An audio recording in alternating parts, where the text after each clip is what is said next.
বছরখানেক আগে মান ভাঙাতে গিয়েছিলাম তার কাছে। কত সুখ দুঃখের গল্প শুনিয়েছিল সমুদ্র সে অভিমানী। মা বাবাকে এবার সমুদ্র দেখাবো এই স্বাদ হতেই আবার হাতছানি দিল সেই মৌসুমী। ছোট্ট উইকেন্ড ট্রিপের এই ডেস্টিনেশন কারুর কাছে অবজ্ঞা, আবার কখনো উপহাসের পাত্র। তবে আমার চোখে মৌসুমী নিখাদ গ্রাম্য সারল্য, নোনা হাওয়ার গন্ধ আর ঢেউয়ের ছলাতে বলা পারিবারিক অবসরের এক গল্প মাত্র। চলো আজ সে গল্পই না হয় শোনাই তোমাদের। দেব এমন এক আস্তানার সন্ধান যেখানকার আতিথেয়তা আমায় মুগ্ধ করে। ভালো খারাপের ঊর্ধ্বে মানুষে মানুষে আন্তরিক যোগাযোগটাই স্মৃতিসিন্ধুকে ভিড় করে। চলো তাহলে এবার সেই স্মৃতিসিন্ধুকে একসাথে স্মৃতি জমাই।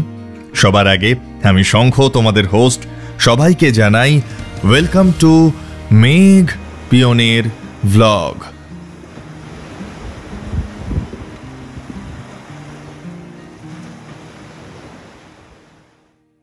পেছনে আকাশের রংটা দেখতে পাচ্ছ? ক্যালেন্ডার বলছে 29শে অক্টোবর 2025। আমরা পুরো পরিবার, জেঠিমা শুধু যেতে পারছে না, জেঠিমা বাদে মা, বাবা, আমি, দাদা, দিদি সবাই মিলে যাচ্ছি মৌসুমী আইল্যান্ড একটা দারুণ পারিবারিক অবসর কাটাতে। চলো যাওয়া যাক। সামনে রেখো, একদম পুরো একদম মাথায় করে রাখো, একদম বেশি মাথায় তুলতে হবে না। এইরকম সময় এইরকম একটা আভা আকাশে বহুদিন বাদে দেখছি, আর দারুণ দারুণ। চলো, আশা করি একটা দারুণ ট্রিপ হবে। আপাতত যাবো সোনারপুর স্টেশন, সেখান থেকে নামখানা, মানে আগে লক্ষ্মীকান্তপুর যাব, লক্ষ্মীকান্তপুর থেকে নামখানা একটাই ট্রেন যাবে। লক্ষ্মীকান্তপুরে কিছুটা ওয়েট করে। আকাশের কালারটা দেখো, আকাশের রংটা দেখো, শুধু আকাশে প্রচুর মেঘ।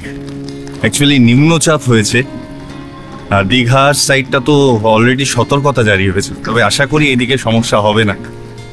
আর আকাশটা আবারও কি যে মায়াবী লাগছে। চলো যাওয়া যাক, দেখা যাক কেমন লাগে। আমাদের ট্রেন 5:35 নামখানা লোকাল। এটা নামখানা পৌঁছবে ওই 8টা নাগাদ। পেছনে আকাশ আগুন ঝরাচ্ছে, আর সামনে রামধনু দেখতে পাচ্ছি। এই যে অপূর্ব, এটা কিন্তু সাইক্লোন এফেক্ট। এই সাইক্লোন মান্থা অন্ধ্রপ্রদেশে হিট করবে। ওয়েস্ট বেঙ্গলেরও বেশ কিছু জেলায় হলুদ সতর্কতা জারি করা হয়েছে। কম থেকে মাঝারি বৃষ্টি হবে, বজ্রবিদ্যুৎ সহ কিছু কিছু জায়গায়, এবং কিছু জায়গায় ঝড় হতে পারে। এর বাইরে সেইভাবে এফেক্টেড এখানে হবে না। কিন্তু দেখো পেছনে আকাশ সেই সাইক্লোন মান্থার এফেক্টে আগুন ঝরাচ্ছে, আর সামনে রামধনু। অপূর্ব, ডবল রামধনু হয়ে রয়েছে, ডবল রিং। সামনে একটা আছে, আর এই অপূর্ব। একটা ঘড়িতে 5:48, আরেকটাতে 47। যেটাকেই ঠিক ধরি না কেন, আমাদের ট্রেন কিন্তু লেট। ফাইনালি পাক্কা 18 মিনিট লেটে ট্রেন ছাড়ল। আমার চোখ কিন্তু আজ শুরু থেকেই আটকে ওই আকাশে।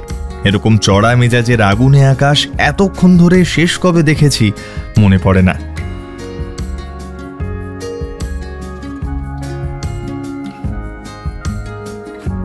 ওই দেখো, দূরে আকাশে জমে রয়েছে ধূসর মেঘ।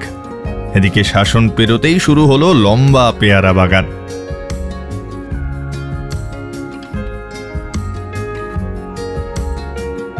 আহা, ল্যান্ডস্কেপটা দেখছো কি রিফ্রেশিং না? গোচরণ স্টেশন পেরিয়ে এই যে বাঁদিকে দিগন্ত বিস্তৃত সবুজ গালিচা দেখছো, এগুলো কিন্তু পানি ফলের ক্ষেত।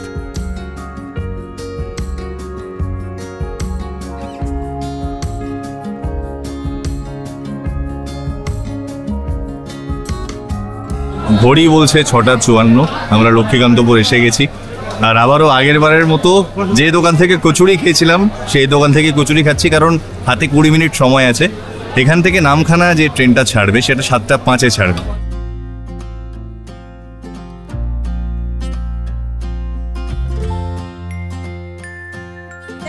ঘড়ি বলছে 8:10। আমরা পৌঁছে গেছি নামখানা স্টেশনে। বাইরে যাব, বাইরে গিয়ে ম্যাজিক গাড়ির খোঁজ করতে হবে। ম্যাজিক গাড়িতে করে যাব বাগডাঙ্গা ঘাট, সেখান থেকে নৌকা পার হয়ে ওপর থেকে আবার টোটো করে সোজা মৌসুমী। ম্যাজিক গাড়ি স্ট্যান্ডে যেতে গেলে স্টেশন থেকে বেরিয়ে মেইন রাস্তার উপরে আসতে হবে। এই হলো আমাদের আজকের বাহন। চলো উঠে পড়া যাক। এই যে ব্রিজটা দেখছো এর নাম হাতানিয়া দুয়ানিয়া ব্রিজ, আর নিচে যে নদীটা দেখছো এটা হাতানিয়া দুয়ানিয়া নদী।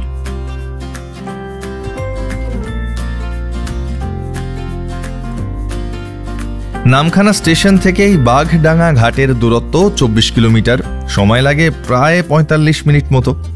তবে গ্রাম্য বিশুদ্ধ প্রকৃতি দেখতে দেখতে, গ্রাম্য মিঠো ঘ্রাণ আস্বাদন করতে করতে কখন যে সময় কেটে যাবে বুঝতেই পারবে না। আচ্ছা, যেটা বলার সেটা হচ্ছে এই ম্যাজিক গাড়ি যেটা আমরা যাচ্ছি, আমরা রিজার্ভ করে নিয়েছি। রিজার্ভ করলে খরচ পড়ে 500 টাকা। তো তোমরা যারা রিজার্ভ না করেও আসতে চাও সেই ব্যবস্থাও আছে। সেক্ষেত্রে 14 জন এর সাথে শেয়ার করতে হবে। পার হেড 35 টাকা করে পড়ে এই বাগডাঙ্গা ঘাট যেতে গেলে।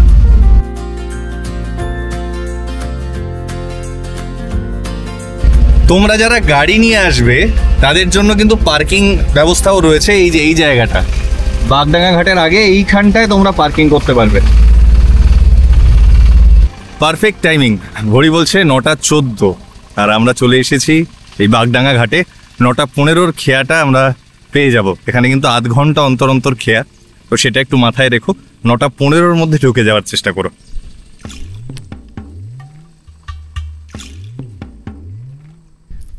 আকাশের নীলের রিফ্লেকশনটা জলে পড়েছে। আহা,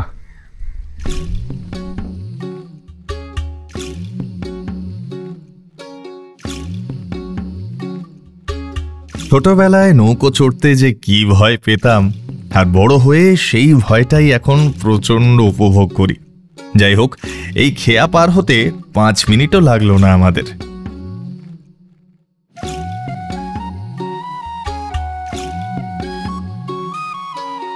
যেরকম নিম্নচাপ হবে ভেবেছিলাম এবং বৃষ্টি হবে ভেবেছিলাম, এই বাগডাঙ্গা ঘাটে নেমেই হালকা একটা মিষ্টি রোদ মুখে এসে পড়ছে।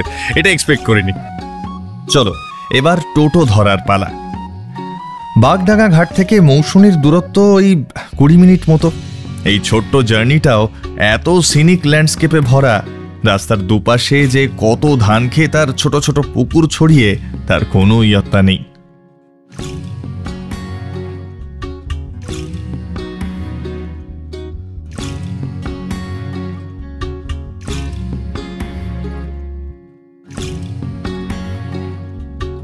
ঘড়ির কাঁটা জানান দিচ্ছে 10:21। আমরা চলে এসেছি আমাদের আজকের আস্তানা শ্রীজা সানা ইনে। হাওয়া হাওয়া, জাস্ট ঢুকলাম আর হাওয়া দেখো। আহা, এই যে চলো বাবা এসো, দাও ব্যাগ দাও। এসো এসো এসো দাদা, ব্যাগ দাও। হাওয়া হচ্ছে দেখো, হাওয়া হচ্ছে দেখো। জাস্ট এই গেটের সামনে এলাম আর পুরো ধাক্কা মারছে একদম নোনা হাওয়া। এই যে শুনেছি তো অনেক কিছু পাল্টেছে, কি কি পাল্টেছে সেগুলোও দেখাবো, কিন্তু তার আগে যার জন্য আসা সেটাকে একটু দেখি। দিদি বল। হাওয়া হচ্ছে দেখো, হাওয়া হাওয়া, জাস্ট হাওয়া হচ্ছে দেখো, সমুদ্রের নোনা হাওয়া। মা বাবা,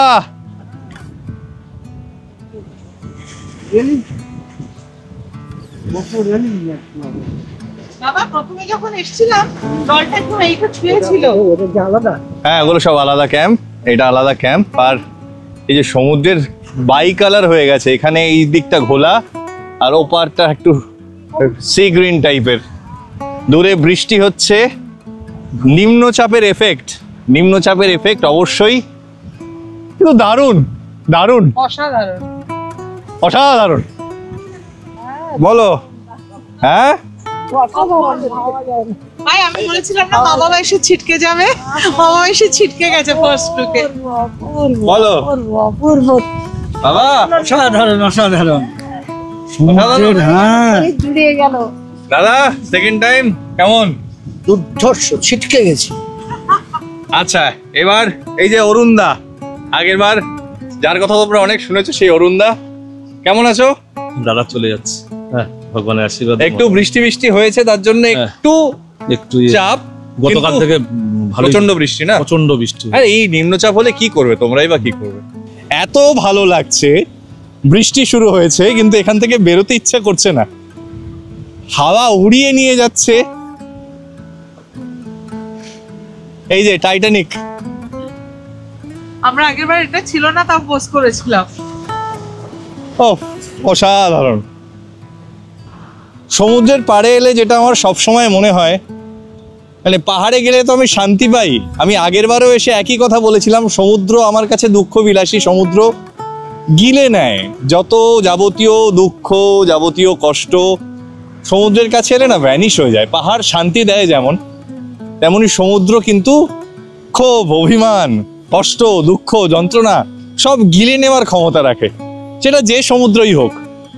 আর বাড়ির এত কাছে এই মৌসুনি যে চাইলেই টুক করে চলে আসা যায়, তো এটা একটা বিরাট ইউএসপি মৌসুনির। আমি বলেছি তোমার বুদ্ধি কম বলে তুমি বুঝতে পারো না, আমি তোমার খুবই ভালোবাসি। অরুণদা বলল গত দুদিন এখানে এত বৃষ্টি হয়েছে, দুদিন না 3 দিন ধরে, যে এই আমাদের রিসর্টের সামনের চত্বর, মানে এই চত্বরটা, এই চত্বরটা পুরো জলের তলায় ছিল। এখানে 1 হাঁটু জল ছিল, এখনো জল আছে, সেগুলো সরানোর ব্যবস্থা চলছে।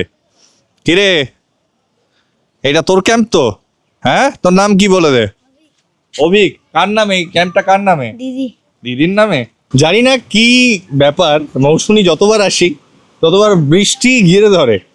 যাই হোক, যেটা হয়েছে, যা হয়তো ভালোর জন্য হয়, আমরা যখন কাকদ্বীপ ক্রস করছিলাম তখনই প্রচণ্ড বৃষ্টি, আবার যখন নামখানায় নামলাম বৃষ্টি থেমে গেল। আমরা অনেকটা জায়গা তো পেরিয়েছি, অনেকটা রাস্তা এসছি, কিন্তু রাস্তাতে কিন্তু বৃষ্টি পড়েনি। এখানে এসে ঢুকলাম আর মুষলধারে বৃষ্টি হচ্ছে, এখন মুষলধারে বৃষ্টি। তো যাই হোক, বাবা মাকে নিয়ে চলে এসেছি, দাদা দিদি আমরা সবাই বৃষ্টিতে না ভিজে চলে এসেছি, এটাই বড় কথা। বাকিটা আমার তো দারুণ লাগছে, সমুদ্র আর বৃষ্টির এই কম্বিনেশনটা, এটাও যে এত ভালো হতে পারে সত্যি এক্সপেক্ট করিনি। দারুণ দারুণ, পুরো সাদা হয়ে গেছে, মানে এতক্ষণ সমুদ্রের দুটো কালার দেখা যাচ্ছিল, এখন ওই গ্রেডিয়েন্ট হয় না, মানে সমুদ্র থেকে ধূসরটা আস্তে আস্তে আস্তে আস্তে সাদা হয়ে আকাশে মিলিয়ে গেছে যেন। বৃষ্টিটা একটু বাধা সৃষ্টি করেছে ওভারঅল। মা বাবা এতক্ষণ সমুদ্রের পাড়ে বসেছিল, কিন্তু খাওয়া দাওয়াও তো করতে হবে। তো মা তো বললাম, মাকে সব জায়গায় নিয়ে যাওয়া একটু চাপ হয়ে যায়। তো অরুণদা পম্পিদি দুজনে মার জন্য একদম পুরো নিরামিষের ব্যবস্থা করেছে, নিরামিষের হাঁড়ি করা থেকে শুরু করে সব। যাই হোক, ঘরটা একটু দেখিয়ে দিই। আমি আগেরবারও এই ঘরেই এসেছিলাম। এই যে এদিকে একটা ডবল বেড বলা ভুল হবে, এখানে 3 জন এইভাবে লম্বালম্বি 3 জন আরামসে শুয়ে পড়তে পারবে। আর এইটা একটা কুইন সাইজ খাট আর কি, মানে টোটাল 5 জন, কিন্তু তোমরা বন্ধুরা যদি 5 জন আসো এখানে আরামসে থাকতে পারবে। একটা কমন টয়লেট আছে, এখানে আয়না রয়েছে, এখানেই বেসিন রয়েছে, এসি রয়েছে। আর এদিকে 2টো চার্জিং সকেট দেখতে পাচ্ছি, বেড সাইড এখানে 2টো চার্জিং সকেট দেখতে পাচ্ছি। এই জিনিসটা ভালো, কারণ চার্জের জন্য, চার্জ দেওয়ার জন্য অ্যাম্পল অ্যামাউন্ট অফ প্লাগস রয়েছে। এদিকে একটা টেবিল রয়েছে, বেড সাইড টেবিল, এখানে একটা টাওয়েল দেওয়া, 2টো সাবান রয়েছে, শ্যাম্পু রয়েছে, আর এখানে একটা ছাইদানি। তো এই হচ্ছে খুব ছিমছাম, যতটা দরকার এইরকম একটা অ্যাম্বিয়েন্সে যতটা দরকার ততটা অবশ্যই আছে।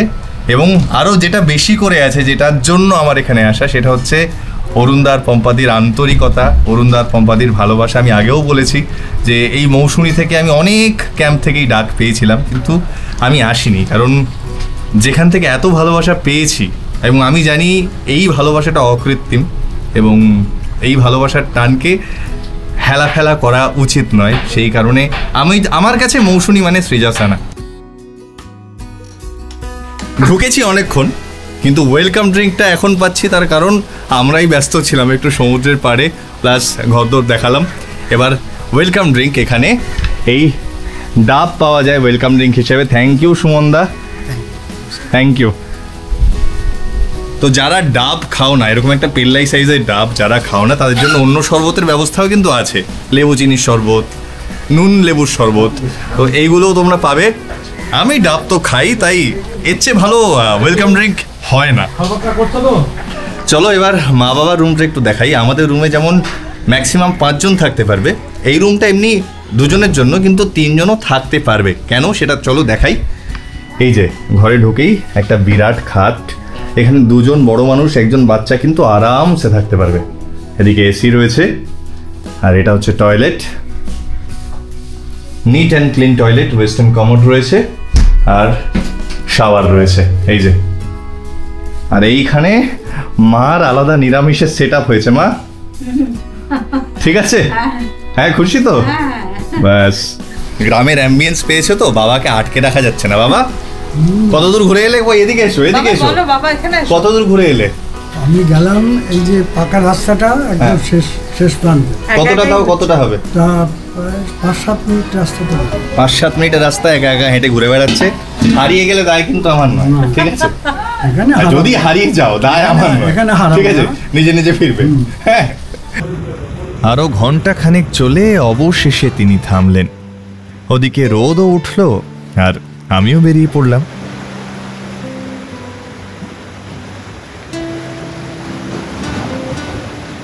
আগেরবার যখন এসেছিলাম এই টাইটানিকের মতো জায়গাটা ছিল না, নতুন এডিশন এবং প্রচন্ড ভালো এডিশন।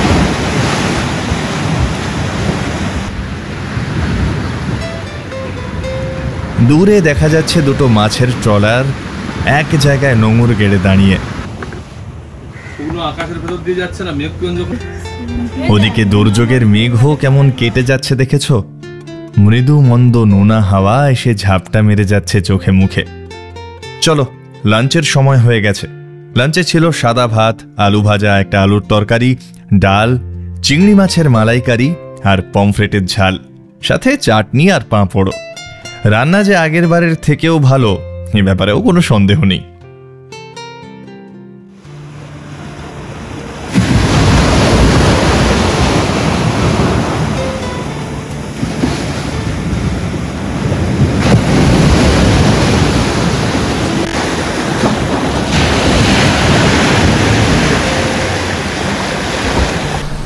সকালে যেভাবে বৃষ্টি নেমেছিল ভেবেছিলাম গেল, ঘরেই বসে থাকতে হবে, কিন্তু না। সকালের পর দুপুরটাও একদম রোদ ঝকঝকে কেটেছে। এখনো আকাশে ইতিউতি একটু একটু ধূসর মেঘ আছে, কিন্তু মোটের উপর আকাশ কিন্তু পরিষ্কার। সামনে এই যে সূর্য ডুবছে, ঘড়ি বলছে এখন 4:18।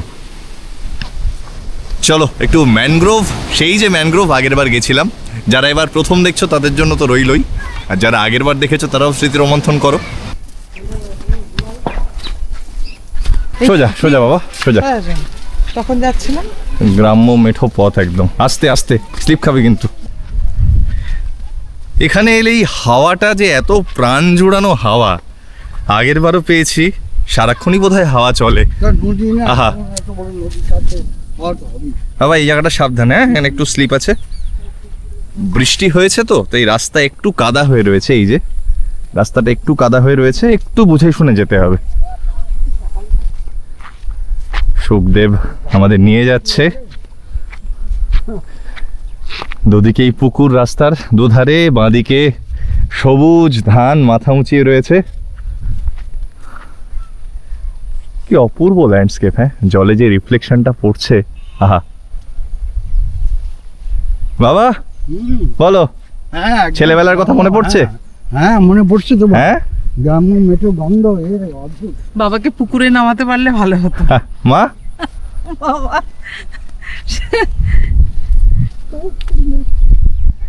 আহা, এই যে সুপুরি গাছ, খেজুর গাছ, নারকেল গাছ, আরো কত কত নাম না জানা গাছ, যেগুলো আমি জানি না নাম। এখানে একটা হাড় ভাঙা গাছও দেখেছিলাম আমরা এর আগের বার যখন এসেছিলাম। এই হাড় ভাঙা গাছটা বলছে যে এখানে আগে ছিল না, যখন আয়লা হয় সেই আয়লাতে ভেসে আসে গাছটা, এবং তারপর এখানেই গজিয়ে ওঠে। তো ওই গাছটা হাড় ভেঙে গেলে ওই গাছটা দিয়ে বাঁধলে না কি একটা করলে বললো যে হাড় ভাঙা কিন্তু জুড়ে যায়। এটাকে হাড় ভাঙা বলে না? কি জানি আমি একটা শামুক তুলবো? না না, এটা খরগোশ কাটা। ও এই তারকেশ্বরে যখন সন্ন্যাসীরা ইয়ে পড়ে না, ঝাঁপ দেয়, হ্যাঁ এই কাঁটা গায়ে ওই রামনগরের সন্ন্যাসীরা এই কাঁটা এই ডাল সমেত গায়ে নিজের গায়ে পেটাতে পেটাতে যায়, আর বাবারে। এই এর ঝাঁপের উপরে সন্ন্যাস পড়ে। বাবা তুই কি করছিস? কেন পড়ে যাবি কিন্তু, সাবধানে পড়ে যাবি। তারকেশ্বর কি দরকার? তুলতে হবে না। হ্যাঁ এটা কুঁড়ি নষ্ট করলি। আরে দেখো এই যে সুখদেব গেছে। ওহো ঠিক আছে, আর লাগবে না, আর লাগবে না বাবা। ঠিক আছে বাবা রে।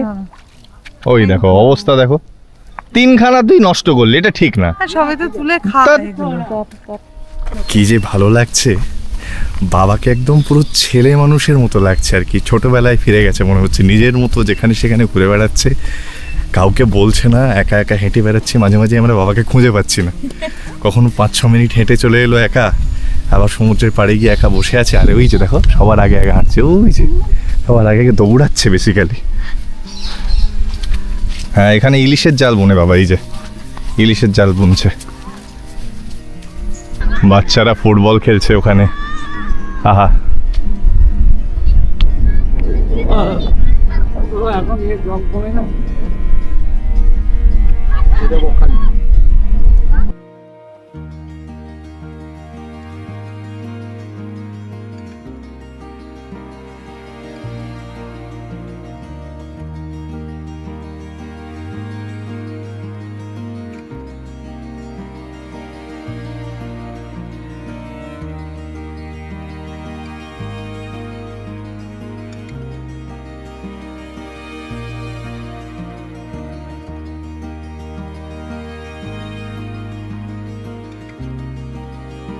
একটা অপূর্ব বিকেল কাটিয়ে আমরা যখন সৃজাসানাতে ফিরলাম, সূর্যদেব তখন প্রায় অস্ত গিয়েছেন। স্থানীয় কয়েকটি বাচ্চা গুলি খেলায় মত্ত, আর আমার মা বাবা দিদি সোজা চলে গেছে ভিউ পয়েন্টে সূর্যের অস্তর আগের শেষ গান শুনতে।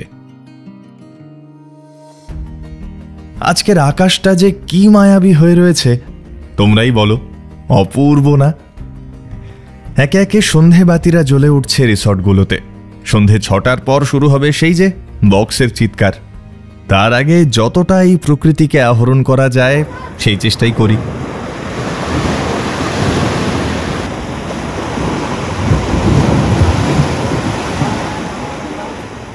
বনফায়ারের প্রস্তুতি শুরু হয়ে গেছে, বারবিকিউ হবে। তবে তার আগে সন্ধ্যার স্ন্যাক্সের পালা। সন্ধ্যায় এখানে চা, বিস্কিট, মুড়ি আর বেগুনি দিয়েছে। তবে আমার ফেভারিট পার্ট, বারবিকিউ শুরু হতে না হতেই প্রকৃতি বাদ সাধল, আকাশ ভেঙে বৃষ্টি নামল। তবে তাতে কি আর বারবিকিউকে আটকানো যায়?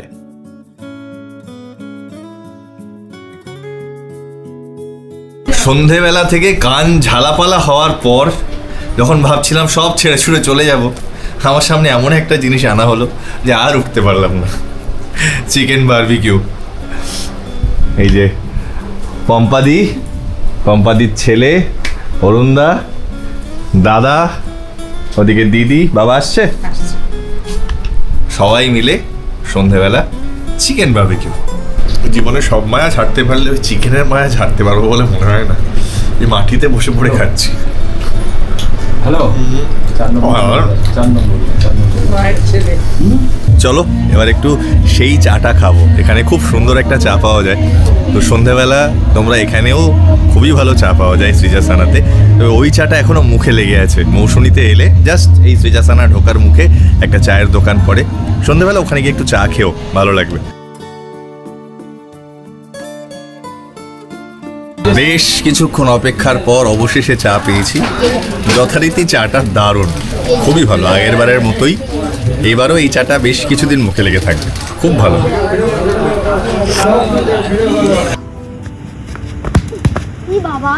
4-0 কি অবস্থা! হ্যাঁ, আমি বুড়ো মানুষ।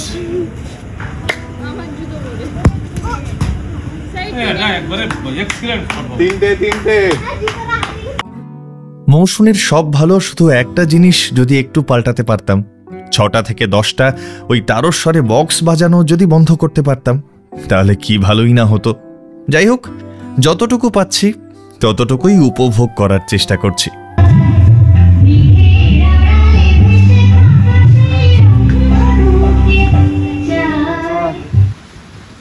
ঘড়ি বলছে 10:30।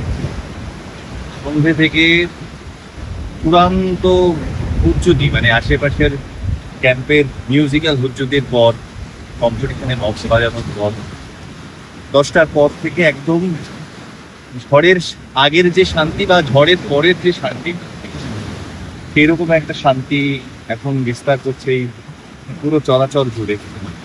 জোয়ারের দল এসে ধাক্কা মারছে, কেউ ভাঙছে পারে, আর আমার পেছনে চাঁদ উঠছে আস্তে আস্তে দিগন্তে। অপূর্ব অপূর্ব লাগে এই সময়টা, বিশেষ করে এই ক্যাওস যেটা সন্ধ্যেবেলা থেকে চলে আর কি, প্রায় ঘন্টা 3-4। তারপর এই যে নিরবিচ্ছিন্ন শান্তি আর কি, এটা একদম অন্য জগতে ট্রান্সপোর্ট করে দেয়। মৌসুমীকে আমার এই কারণেও প্রচন্ড ভালো লাগে, মানে সন্ধ্যেবেলাটুকু যদি একটু সইয়ে নেওয়া যায়, যদি একটু ঘরের মধ্যে বা একটু বাইরে কোথাও হেঁটে আসা যায়, এই যে 10টার পর থেকে চলবে এরপর এই শান্তিটা অপূর্ব লাগে, অপূর্ব অখণ্ড শান্তি আছে। আর মৌসুমীর নামে অনেকেই নাকশিট করে, অনেকেই বলেন যে ফ্যামিলি প্লেস নয়, সভ্য জায়গা নয়। তো আমি বলবো কোনো জায়গায় না ভালো খারাপ হয় না, সব জায়গায় কিন্তু আমরা মানুষেরা সেই জায়গাটাকে ভালো বা খারাপ করি। জায়গা কখনো খারাপ ভালো হয় না। যারা প্রকৃতি প্রেমিক, আমি তো তাদের 100% রেকমেন্ড করবো এই জায়গাটা।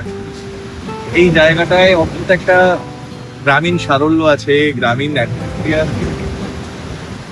এই যে নোনা হাওয়ার গান, ঢেউয়ের পাড়ে ভাঙার যে আওয়াজ, অদ্ভুত একটা সিম্ফনি আছে এর মধ্যে। আলাদাই লাগে, আলাদাই লাগে। এখানে আর কে কি এলো, কার সাথে এলো, কে কি খেলো, কে কি করলো, এইগুলোতে নজর না দিয়ে যদি নিজের ফ্যামিলির সাথে সময় কাটানোতে মনোযোগ দাও, যদি এখানকার প্রকৃতিতে মনোযোগ দাও, তাহলে আমার মনে হয় দারুণ একটা অভিজ্ঞতা নিয়ে ফিরবে। আর সব থেকে বড় কথা, এখানে আসতে গেলে আগে থেকে প্ল্যান করতে লাগে না। যদি সকালবেলাও ভাবো তাও চলে আসতে পারো, কলকাতার এত কাছে, আর কানেক্টিভিটিটাও বেশ সোজা সাপটা। তো আমার খুব ভালো লেগেছে, আমি তোমাদের 100% রেকমেন্ড করবো। আর আমি এখন আরো কতক্ষণ এখানে থাকবো আমি জানি না, এখনো আমাদের ডিনার হয়নি, ডিনার আর একটু দেরিতেই করবো, এখান থেকে যেতে ইচ্ছে করছে, অপূর্ব লাগছে।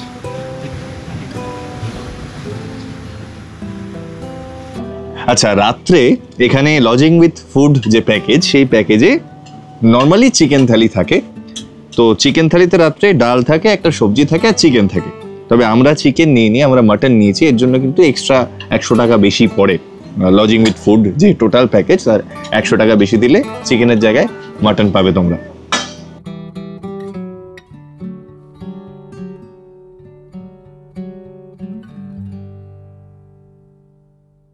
ঘড়ি বলছে 5:14। একটু দেরিতে ঘুম ভাঙবে, এখন সূর্য ওঠেনি যদিও। কি যে অপূর্ব লাগছে, মিষ্টি একটা হাওয়া, সাথেই সমুদ্রের ঢেউয়ের গর্জন, অপূর্ব অপূর্ব। চলো একটু ম্যানগ্রোভের দিকে যাই, যদি সূর্যোদয়টা ধরতে পারি।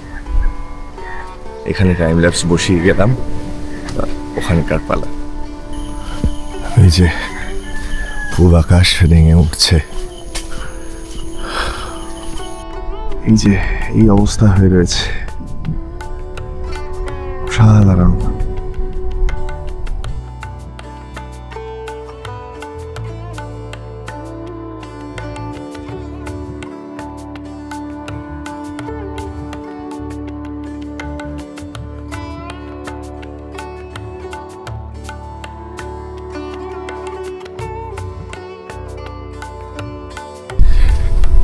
অপূর্ব অপূর্ব একটা সকাল কাটাচ্ছি।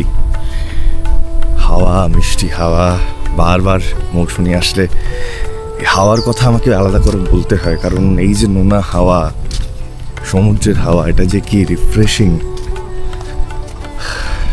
ঝটিকা সফরে হঠাৎ করেই অনেকটা অক্সিজেন নিয়ে ফেরা যায় আর কি। আর যদি আকাশ পরিষ্কার থাকে অপূর্ব সূর্যোদয় সূর্যাস্ত পাওয়া যায় এখানে, অপূর্ব। হাওয়া হচ্ছে এই যে সবুজ, উপরে নীল, এই নীলটা আস্তে আস্তে গ্রেডিয়েন্ট হয়ে ফ্যাকাশে হয়ে সাদা হয়ে এখানে মিলে যাচ্ছে। আর এই যে সূর্যদেব, একমাত্র দেবতা যাকে আমরা রোজ সশরীরে দেখতে পাই, সেই সূর্যদেব। অপূর্ব লাগছে, অপূর্ব। আমি ভাষায় প্রকাশ করতে পারবো না, এই অনুভূতিগুলোকে ব্যক্ত করা বড্ড কঠিন হয়ে পড়ে আমার জন্য। আসলে আবারও বলি, মৌসুমীকে অনেকে হেয় করে, মৌসুমীকে অনেকে ভদ্র জায়গা, শিক্ষিত জায়গা বলে না, যেটা আগেও বললাম।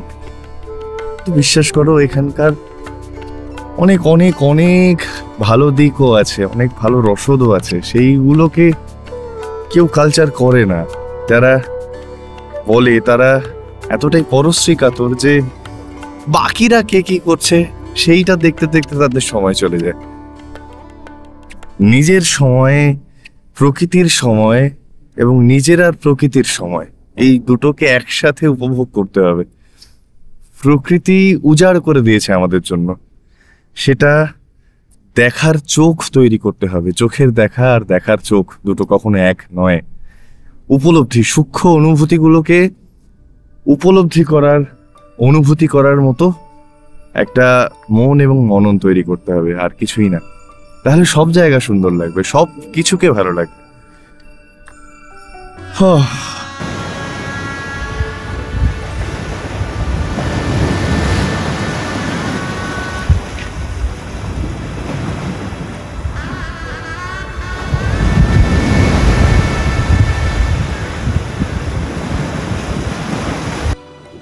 সময় শেষ হয়ে আসছে। একটু একটু করে কিভাবে একটা গোটা দিন কাটিয়ে ফেললাম, মানে এত কিছু করার ছিল যে টাইম কুলিয়ে উঠতে পারিনি। মা, বাবা, দিদি, দাদা প্রত্যেকে ভীষণ এনজয় করেছে। দারুণ দারুণ সময় কাটলো। অনেকটা স্মৃতির পাহাড় জমিয়ে যাচ্ছি মৌসুমী থেকে। আবার হয়তো কখনো ফিরবো, খুব তাড়াতাড়ি হয়তো হবে না, দেখা যাক আবার কবে ফিরি। তবে হ্যাঁ, তোমাদের যে মেন ইনফরমেশনটা দেওয়ার, সেটা হলো এখানে 3 রকম ট্যারিফ হয়। এক 1200 টাকা, সেটা হচ্ছে আমরা যে ঘরে ছিলাম, নন এসি ভার্সন হচ্ছে 1200 টাকা পার ডে পার হেড। যদি এসি তোমরা অ্যাভেল করো সেক্ষেত্রে 1500 টাকা পার ডে পার হেড। আর ন্যূনতম হচ্ছে 1000 টাকা থাকা খাওয়া, সেটা হচ্ছে এই টেন্টে। একটা ফ্যান রয়েছে, একটা গদি দিয়ে দেবে, বালিশ থাকবে, টাওয়েল, সাবান, শ্যাম্পু সব থাকবে। এই যে আমি যখন টেন্টে বসে আছি, এইটা হচ্ছে 1000 টাকা, এটা হচ্ছে ন্যূনতম। আর যদি তোমরা, যে কালকে বলছিলাম প্যাকেজ 2 রকম, একটা হচ্ছে চিকেন আর মাটন। মাটন হলে 1000টা 1100 হয়ে যাবে। এই হচ্ছে ব্যাপার। আমার কিন্তু খুব ভালো সময় কেটেছে, আমার পরিবারের প্রত্যেকের দারুণ সময় কেটেছে। তাদের একবারও মনে হয়নি এটা ফ্যামিলি প্লেস নয়, তাদের একবারও মনে হয়নি এটা অসভ্য জায়গা। এই আর কি। মৌসুমী আমার কাছে অ্যাটলিস্ট খুব কাছের, খুঁজলে এখানে অনেক কিছু পাবে। চোখের দেখা না, দেখার চোখ তৈরি করলে, আর এখানকার প্রকৃতির সাথে মেশার মতো মন আর মনন থাকলে মৌসুমী অসাধারণ লাগবে। দেখা যাক, বেরোবো, ব্রেকফাস্ট সেরে বেরোবো। যতক্ষণ এখানে বসে থাকা যায় সেই চেষ্টাই করি আর কি। তবে যাওয়ার আগে সাগর পাড়ে আরও কিছুটা সময় একটু মা বাবাকে নিয়ে কাটাতে ইচ্ছে হলো, ঘুরিয়ে দেখাতে ইচ্ছে হলো যেগুলো সকালে আমি ঘুরেছি। জানি না আবার কবে এইভাবে সময় পাব, তাই যতটা স্মৃতি সিন্দুক ভরানো যায় সেই চেষ্টাই করছি। মা বাবাকে এইভাবে শিশুর মতো ঘুরতে দেখে কি যে ভালো লাগে, এই অনুভূতি আলাদাই। বাবা মার মুখে হাসি ফোটানোর চেয়ে বড় কাজ একজন সন্তান হিসেবে আর কি বা হয়। তারা আমাদের জন্য যে আত্মত্যাগ করেছে সেটা তো কখনো ফিরিয়ে দেওয়া সম্ভব নয়। প্রতিদানে একটু ভালো রাখার চেষ্টা তো করতে পারি, তাই না? চলো, আজকের মৌসুমীর গল্পের ঝুলি এখানেই বন্ধ করি। দেখা যাক আবার কবে এখানে ফিরি। আপাতত আসি, দেখা হচ্ছে আবার আগামী সপ্তাহের সোমবার ঠিক সকাল 9:30টায়। সবাই ভালো থেকো, সুস্থ থেকো, আর আমার অপেক্ষায় থেকো। আজকের মতো মেকপিয়ন সাইনিং অফ।